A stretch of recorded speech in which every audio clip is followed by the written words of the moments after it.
Welcome to the Great Detectives of Old Time Radio from Boise, Idaho. This is your host, Adam Graham.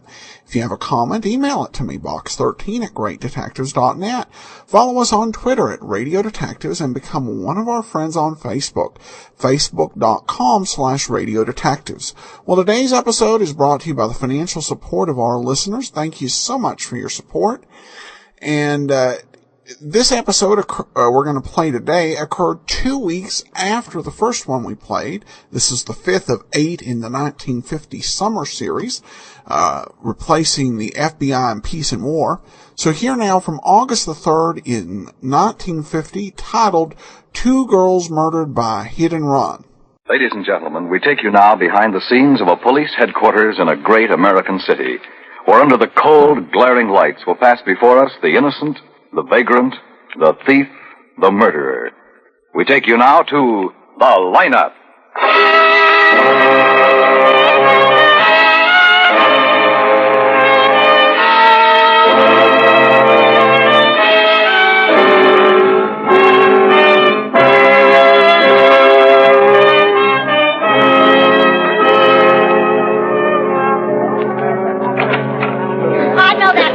Lieutenant, I haven't been able to get his face out of my mind. Fine, Mrs. Atwater, fine.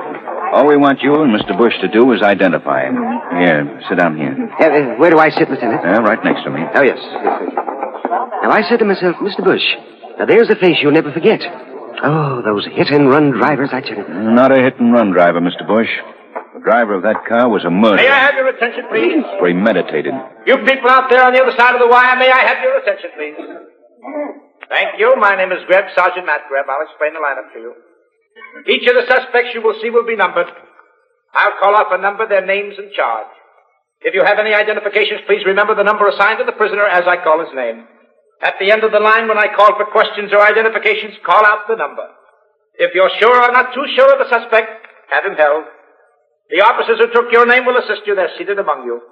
Please be prompt with your questions or identifications. He had the face of a killer, a real mean face. Just as long as you remember what he looks like. And dress back into their jail clothes. It makes it quite difficult to bring them back after they leave here. The questions I ask these suspects are merely to get a natural tone of voice, so do not pay too much attention to their answers as they often lie. Bring on the line. All right, boys, all right. Right down to the end of the stage. Okay, that's far enough. Turn around and face front. You, the second man, face the audience. That's it. Hands to your sides, all of you. Look straight ahead so the people out there can see you. Number 1, Augie Passay, theft. Where do you live, Augie? The usual place. Where's that? Bow Jungle. It's under the bridge outside of town. What were you doing when the officer arrested you? Well, I was asking a lady for a handout at the back door. With a gun in your hand? Well, I was just asking her to hold it so I could hold her pocketbook so she could get me something to eat. Number 2, Melvin Cornell, vagrancy. Where do you live, Melvin? Westfall Hotel on Clover. Where were you when the officer arrested you? Standing in front of the Westfall Hotel on Clover. What were you doing there? I was shifting my feet, getting ready to walk. Where were you going? I don't know. I hadn't thought about it. Number 3, Lyle Brooks, theft. Where do you live, Lyle? 3,000 the Hilton That's him, Lieutenant. What were you doing with the him? And the one before him, number 2, I'm sure of it. Hold it, Sergeant. Right. Let's see number 2 again. Okay, sir. Step out here, Melvin. Turn around, Melvin. Slowly. That's it. Okay, that's enough. That's him. That's the man. What about it, Mr. Bush? Now, please, now, just a moment. I have to consider. I tell you, that's him. That's the man I saw run down that girl. How could I forget that face?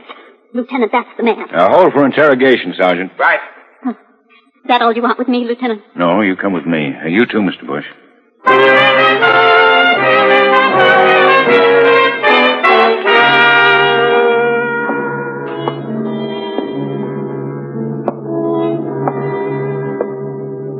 Cigarette, Mr. Bush? No, thank you. No, I never smoke. And please don't offer me a glass of water either. I don't need or want a thing. Me neither, Lieutenant. Relax, Melvin. I know what you're after, Lieutenant. And I may as well tell you. No amount of catering to what you think are my desires will make me identify this man. Much as it would please you. But Mrs. Atwater here identified him. She's sure. She's positive. Mrs. Atwater's wrong, aren't you, Mrs. Atwater? You're dead wrong because he... You running hitter, you murderer! Stay where you are, Melvin. You're not going to hurt Mrs. Atwater. Mrs. Atwater's a fine lady, aren't you, Mrs. Atwater? You couldn't have seen me driving that car, Mrs. Atwater. I don't know how to drive a car. So how can I steal a car? Mr. Bush, tell Mrs. Atwater she didn't That say man me. is the man, Lieutenant. I'll swear to it. I'll never forget his face, never. One day I shall describe him to my grandchildren. You will be deceiving them, Mrs. Atwater. Because that poor man is not the man.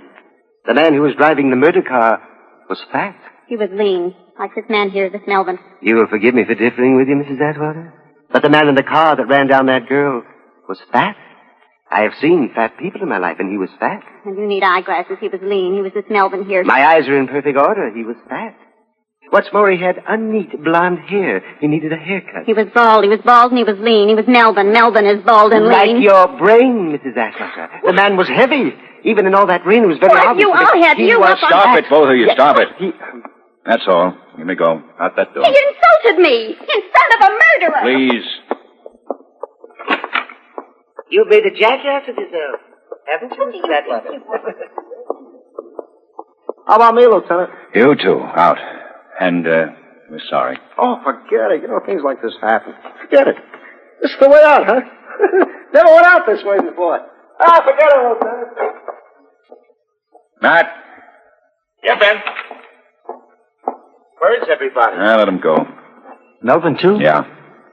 But that woman identified him. Ben, a girl was deliberately run over. We know that because 2 witnesses saw the car stop, back up, and run over her body once more to make sure she was dead. Yesterday, on August 2nd, a girl was murdered. Elaine Kirk was murdered. Anything else, Matt? A woman identified the murderer, and you let him go? Mm-hmm. He stole the car and murdered that girl, Ben. You through? Yeah. What do you want with me, Ben? We're gonna have to do it the hard way. Neither Bush nor that Atwater woman saw the man who was driving that car. They were just trying to be important. We're gonna have to do it the hard way. Oh? Well, what can I do, Ben? You got that engagement book we found on Elaine Kirk? It's in my office. Get it, Matt. I'm gonna keep Elaine Kirk's engagements.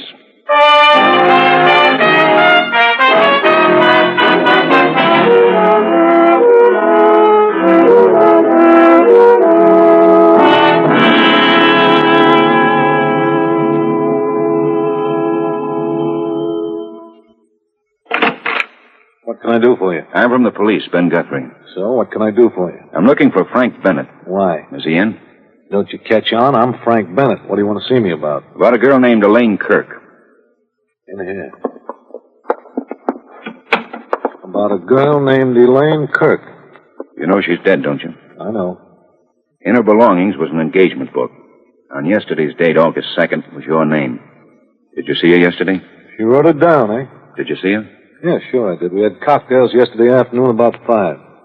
That's too long ago, eh? My prints wouldn't be on the glass now, eh? What was the occasion? She called me yesterday morning, said she wanted to see me, and I always said yes to Elaine. Whatever she asked me to do, I said yes. All right. What about yesterday? Over cocktails, she told me that she was going to get married. Why should she single you out to tell? Because once I'd been there myself. Once she was telling her friends that she was going to marry me. And it didn't work out? Well, her friends said it another way, but didn't work out, does it nicely? Yeah, wait a minute. To tell you she was going to get married to a man named David Finley? And? Mm-hmm. His name's on the list, too. Lucky him. Do you know this David Finley? Well, I've got nothing against him, Mr. Guthrie, except that he got the last kiss in the world from Elaine Kirk. I don't know why. I'll never know why, but that's the way it was. Not to a guy like David, not a girl like Elaine. A special kind of girl, wasn't she? That'll do it nicely, too. Say, do something for me, Mr. Guthrie. What? Talk to David Finley. I was going to. Then come back and explain to me why Elaine should give her life to him.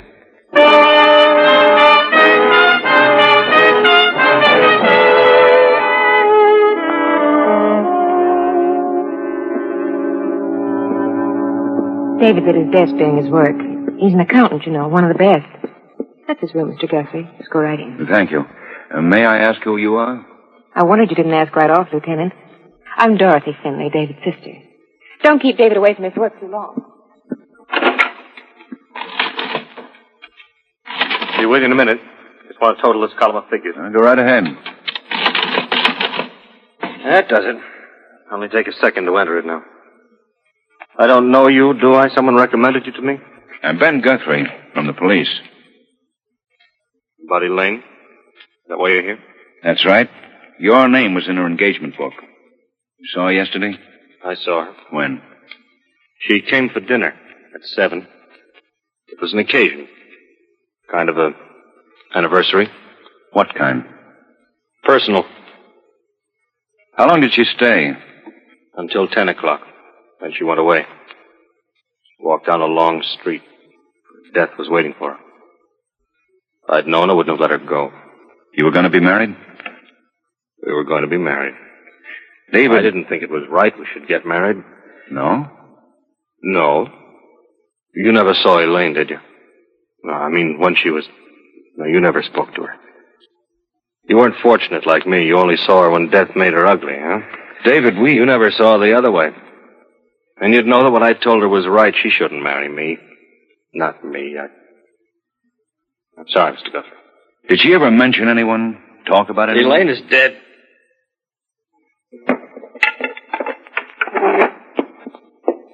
What are you staring at? Nothing. Didn't you know, Mr. Guthrie? I'm a cripple. From the waist down. I have to use my crutches to show you to the door.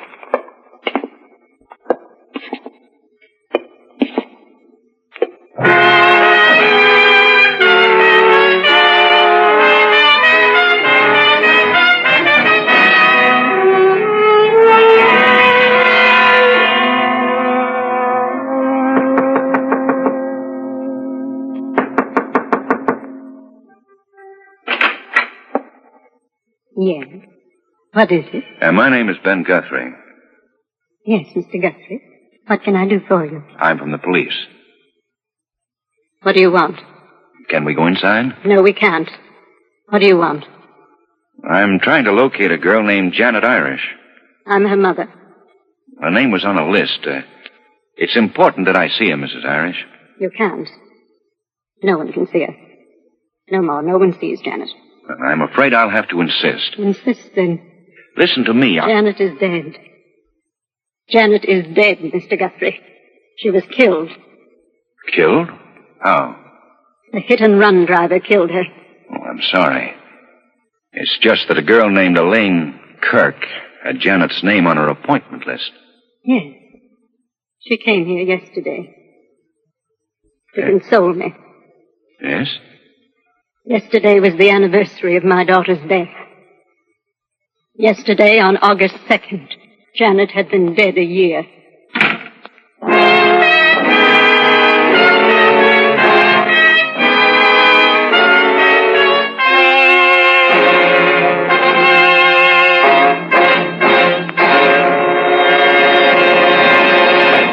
Abraham Lincoln once spoke of a government of the people, by the people, and for the people.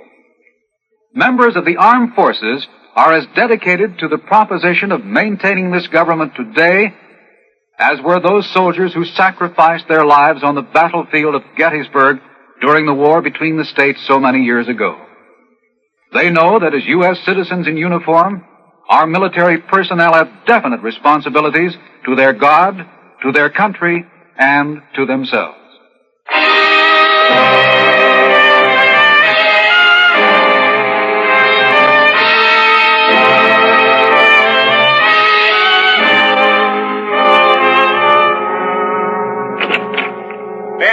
Oh, come in, Matt. Come in. You find anything? Oh, newspaper clippings, file reports, nothing very satisfactory. All right, let's have it.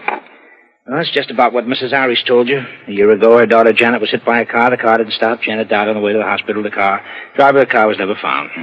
No wonder Mrs. Irish was bitter when I told her I was from the police. Yeah, no wonder. She told me Elaine Kirk had stopped in to offer condolences. Well, people do that. But doesn't it bother you that they were both killed by hit-and-run drivers? Yeah, it bothers me. What do you think? I don't know. You spoke to the man who owned the car that killed Elaine, didn't you? Sure. The car was stolen, all right. He and his wife went to the movies with some friends, parked the car, left the keys. When they got out of the movies, the car was gone. Nothing there, huh? Except the man was screaming when they found the car later because his fender was bent. I bleed for him. Let's go back a minute, Matt. We were saying that Janet and Elaine were probably friends.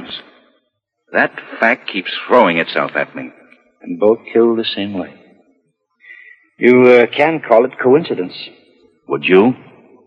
How do you expect me to answer that, Ben? I don't know anything more about this than you do. I know. The thing to do is to find out. 2 girls, friends. If their manner of death was not a coincidence, what was it? What secret, what thing did they share together? If you could find that out. Yes, if I could find that out. Well, I'm going to try. A neat trick, Ben. How are you going to do it? Elaine Kirk was going to marry a man named David Finley. Maybe she loved him enough to tell him her secrets.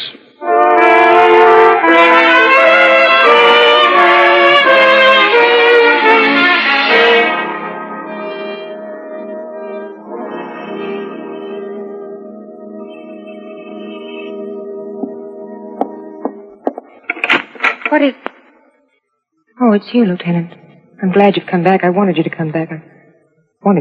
Your brother, Miss Finley. May I talk to him, please? He's not here. He's at the athletic club, swimming pool. He swims there every day for exercise because he... I know. Of course you know. Everyone knows about David. He's so brave and good. So efficient, so helpless. I drive him to the pool every day. I'm going back to pick him up in a little while. Well, I'll come back a little later then. Will you tell David... No. Please, don't go. But, Miss Finley, just tell David that When I tell you what I'm going to tell you, I bet you won't go. What is it, Miss Finley? I'm in the house. Well, what do you want to tell me? I murdered Elaine Kirk. I'm in the house, Lieutenant Guthrie. We can go into David's room. He doesn't mind. He lets me help him. Lets me do the things I want to do. They're always for him. For David. Sit right there in David's chair, Lieutenant. You said you murdered Elaine. I didn't mean to murder. He loved her so. He loved her so much. She was so beautiful. You won't tell him I killed her. Why did you do it? I don't know. Somewhere deep inside my brain there must have been a hate for her. Big enough to make me kill her. Big enough to make... Miss Finley. Miss Finley. I didn't want to do that. I wanted to be brave like David. I'm all right now. I'm all right. Do you realize what you've said to me? Yes, it was murder. As if I'd committed it with my own hand. What? As if I'd struck her down with my own hand. Tell me about it. The night Elaine died, it was raining, remember? There was thunder and lightning. David wanted her to stay with us overnight. She said no. She wanted to walk home in all that rain. A long, long walk home through the park. I should have made her stay. It was my fault. I should have made her stay. Now, Miss Finley, now stop it. Stop it. It's not your fault. It happens that way sometimes. It's not your fault. It is. It's time for you to pick up David, isn't it? Oh, yes. I'll be late. Thank you. Thank you for helping me. I'll go pick up David. Oh, that's better. That's much better. Miss Finley, there was a name on Elaine's engagement book. Elsa Weaver. Do you know her? No, but I've heard Elaine talk about her. She's a society editor on the Globe. Are you going to talk to her, too? Yes. Goodbye, Lieutenant. Thank you for your kindness.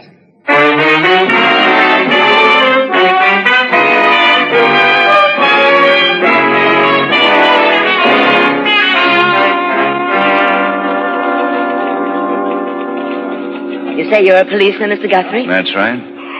I was trying to match you with a profession when you walked into my office. Funny, I didn't think policeman. May I ask exactly what it is you do in this office, Miss Weaver, as society editor? Elsa Weaver. Yes, I know that's your name, but... Elsa Weaver, I hear rumors and write innuendos. I'm a columnist, society. You seriously didn't know who I am? Miss Weaver, I want to talk to you about Elaine Kirk. Why me? Your name was found on Elaine's person when she was killed. Oh? Why? You tell me why. My name was found on Elaine's person regarding what? On her engagement list. She came to see you.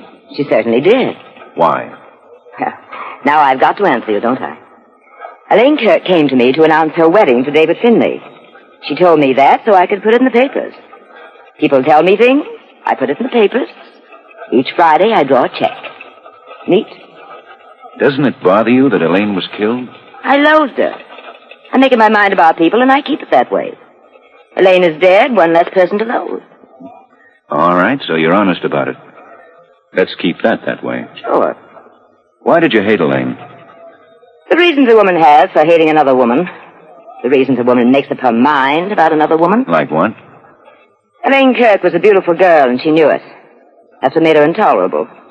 Her beauty, her brains, her capacity for enjoying herself, it sickened me, that's all. Did you know a friend of hers, Janet Irish? Casually. Think about this, Miss Weaver. It's important. Was there anything these two girls had in common, shared? Of course. What? Frank Bennett. Frank Bennett? That hulk. That gorgeous boy with the hair, and the smile, and the black eyes. How well did you know him? Arm's length. That's one of my burdens. Let me tell you how it was, Mr. Guthrie. When I knew Frank, he was engaged to Elaine Kirk. Janet Irish was Elaine's friend. So? Join me in my thoughts. Frank Bennett was never lonely. Am I clear, Mr. Guthrie?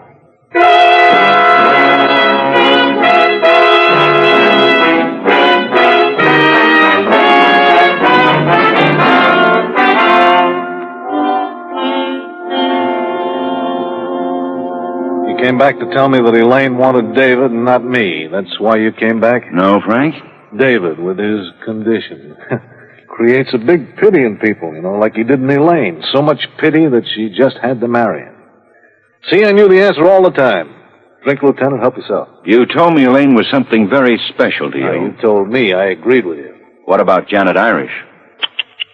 From left field, Lieutenant. From out of nowhere, like a bolt from the blue. Why do you spring Janet Irish on me all of a sudden? I hear she was something special, too. To me? Mm-hmm.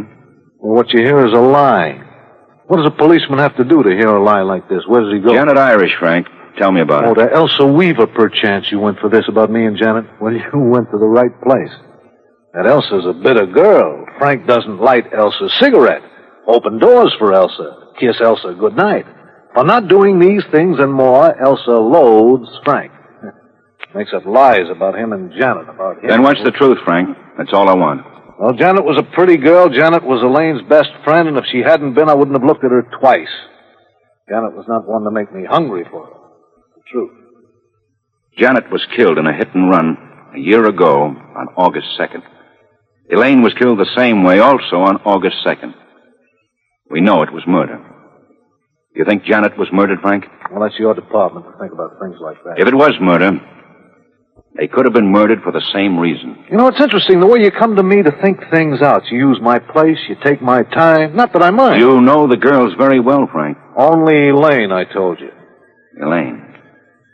Did she ever tell you anything about Janet? Some secret they shared? Well, there was a thing, but it wasn't a secret. Oh, what was it? Well, it was Elaine and Janet that made David Finley what he is today.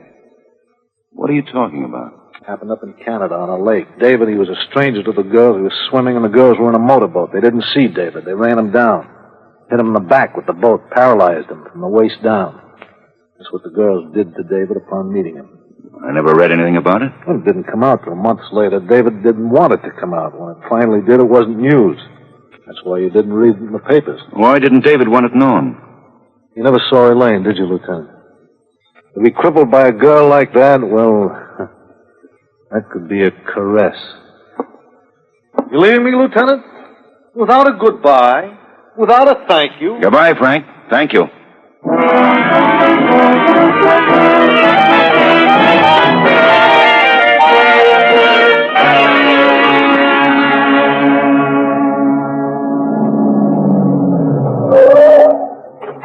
What took you so long, Matt? I've been waiting 15 minutes. Take it easy, Ben. I had to find somebody to take over the lineup for me. What do you got? Answers. And a murderer. Come on. In here.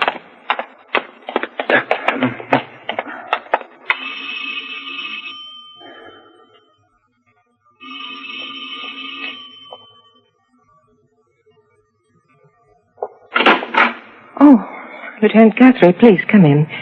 And you too, the lieutenant's friend. This is Sergeant Greb, Miss Finley. How do you do, Sergeant? Hello? You want to see David, don't you?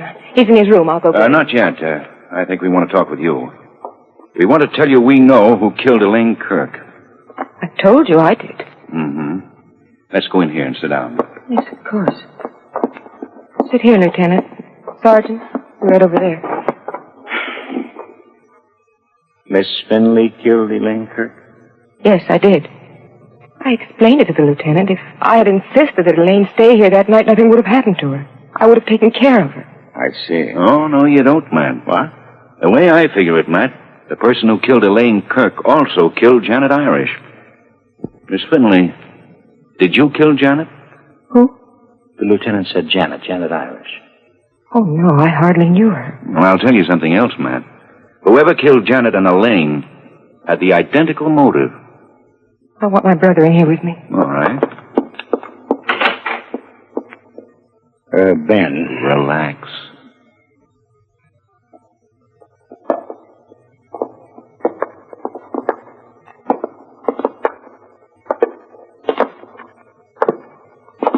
Hello, Mr. Guthrie. My sister tells me the other gentleman is Sergeant Greb. That's right, David. She also tells me you know who killed Elaine and Janet. That's also right. Tell me, David, how long ago did you have your accident? 2 years ago. On August 2nd? Yes. How are you getting along?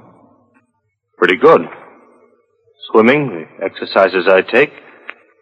I even drive a car. I'm making progress. Before long, I'll even be able to take care of myself. Oh, David. David, it'll be a long time, you know that. You know, that's all I've got now, time. I'm glad your sister brought you in here, David, so I can tell you who killed Elaine and Janet. Someone who despised them for what they did to you. Elaine made it up to me. She made it up 1,000 times. Miss Finley. Yes? Tell us how you killed Janet Irish. I told you I hardly knew her. You ran over her a year ago on August 2nd. Killed her with a car, like you killed Elaine yesterday on August 2nd. With a car.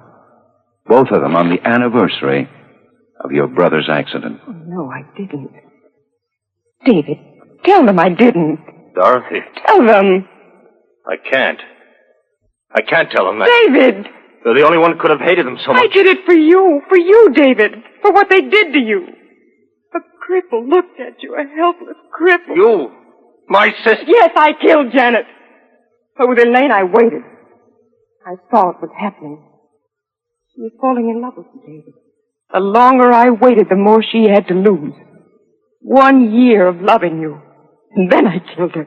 Then I killed her. Oh, take her out of here. And hold away on you, David. Elaine? Could she have done that?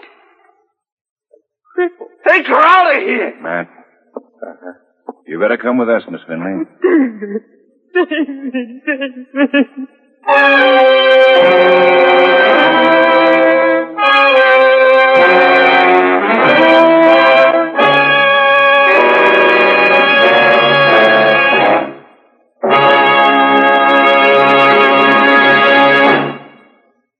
The lineup was produced and directed by Elliott Lewis, written by Morton Fine and David Friedkin, and stars William Johnstone as Lieutenant Ben Guthrie and Wally Mayer as Sergeant Matt Greb.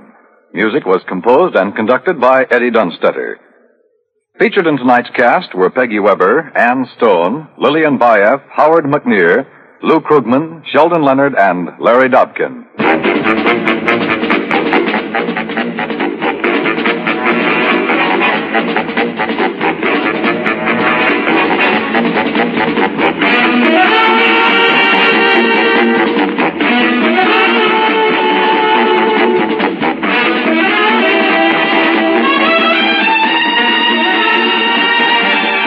Lineup has come to you through the worldwide facilities of the United States Armed Forces Radio and Television Service.